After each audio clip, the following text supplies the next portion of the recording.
అయితే అతనిలో వేరు లేనందున అతడు కొంతకాలము నిలిచిన గాని వాక్యము నిమిత్తము, రెండవదిగా చూడండి, రెండవది వాక్యము నిమిత్తము శ్రమ వస్తే గనక అతడు అభ్యంతరపడతాడు. అన్న వాక్యము నిమిత్తము శ్రమ రావడం ఏమిటి? అభ్యంతరం రావడం ఏంటి? వాక్యము నిమిత్తము శ్రమ వస్తుంది. వాక్యం నిమిత్తం చూడండి, అక్కడ మొత్తం వాక్యముతో ముడిపడి ఉంది. వాక్యం నిమిత్తము శ్రమ వస్తుంది. కారణం ఏంటి తెలుసా? నీవు ఆయన కొరకు ప్రత్యేకించబడిన వ్యక్తివి. నీ నుండి లోకము కొంత ఎక్స్పెక్ట్ చేస్తాడు. నీ నుండి లోకము ఈ వ్యక్తి ప్రభును వెంబడిస్తున్నాడు కాబట్టి, క్రీస్తును వెంబడిస్తున్నాడు కాబట్టి, మెస్సీను వెంబడిస్తూ ఉన్నాడు కాబట్టి, రక్షకుని వెంబడిస్తున్నాడు కాబట్టి, ఈ మనిషి ఇవి చేయడు, ఇవి చేయాలి.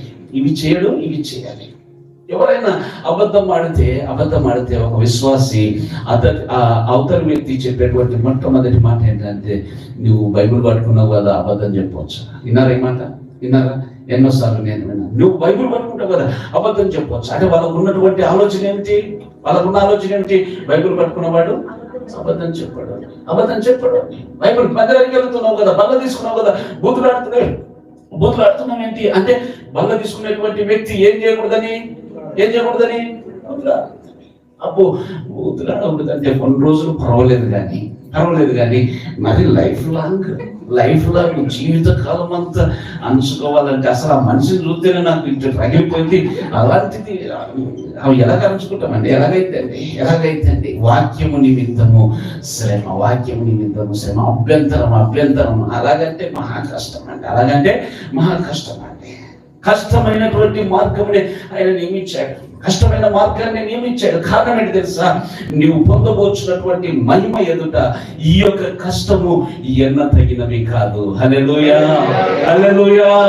ఆయన ఇచ్చే మహిమ ఎదుట నీవు పడేటువంటి కష్టము, నీవు నలగొట్టుకునేటువంటి శరీర క్రియలు ఎన్నదగినవి కాదు.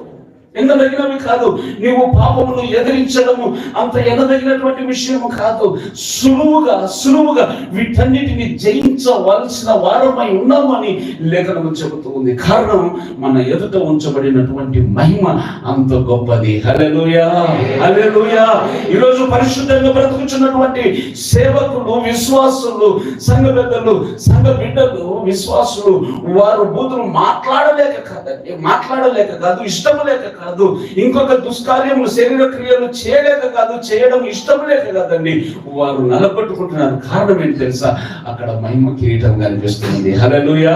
మహిమ రాజ్యము కనిపిస్తుంది. ఈ బూతు మాట్లాడి నేను ఆ యొక్క బహుమానాన్ని ఎలా పోగొట్టుకుంటాను? ఆ ఆశీర్వాదమును ఎలా పోగొట్టుకుంటాను? ఆ దీవెన ఎలా పోగొట్టుకుంటాను? ఈ మాట మాట్లాడడం వల్ల నాకు వచ్చేది ఏమిటి? వారు తిరిగి నన్ను ఏదో మాట అంటారు కదా, దానికంటే మౌనంగా ఉండడం బెటర్ కదా అనుకుని వారే సైలెంట్ అయిపోతారు. ఒకవేళ నువ్వు ఎంత సైలెంట్ ఉన్నా వాళ్ళు సైలెంట్ కాకపోతే నీ పక్షముగా ఆయన మాట్లాడతాడు. హల్లెలూయా.